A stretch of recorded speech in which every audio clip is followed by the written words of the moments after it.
عن أبي هريرة رضي الله تعالى عنه قال قال رسول الله صلى الله عليه وسلم ادعوا الله وأنتم موقنون بالإجابة واعلموا أن الله لا يستجيب دعاء من قلب غافل لاهٍ আবু হুরায়রা রাদিয়াল্লাহু তাআলা আনহু বলেন, রাহমাতুল আলাম সাল্লাল্লাহু আলাইহি ওয়াসাল্লাম বলেছেন, ও আমার উম্মতেরা শুনে রাখো, ও আমার মায়ার উম্মতেরা শুনে রাখো, উদুল্লাহ, তোমরা রবের কাছে, আল্লাহর কাছে বেশি বেশি দোয়া করো।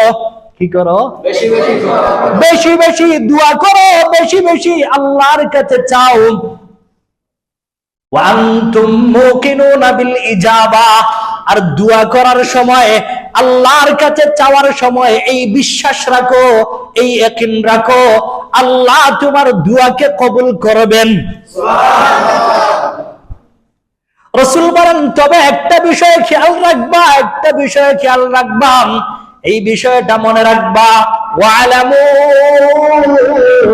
আন্নাল্লাহ লা ইস্তাজিবু দুআ মিন কলবিন গাফিরিন লাহিন, যারা দোয়া করার সময়, যারা রবের কাছে চাওয়ার সময় অলসতা পোষণ করে, গাফিল হয়, অমনোযোগী হয়, আল্লাহ এদের দোয়াকে কবুল করেন না।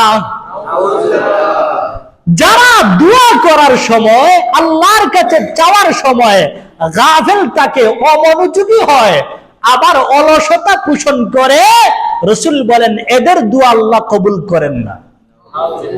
ইমাম সাহেব দোয়া করতেছে, খতিব সাহেব দোয়া করতেছে, আপনি এদিকে এদিকে তাকাইতেছেন।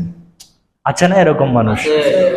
আবার চুলকাইতেছেন, মাথা চুলকাইতেছেন, মোবাইল টিপতেছেন, এরকম দেখা যায় না মাঝে মাঝে?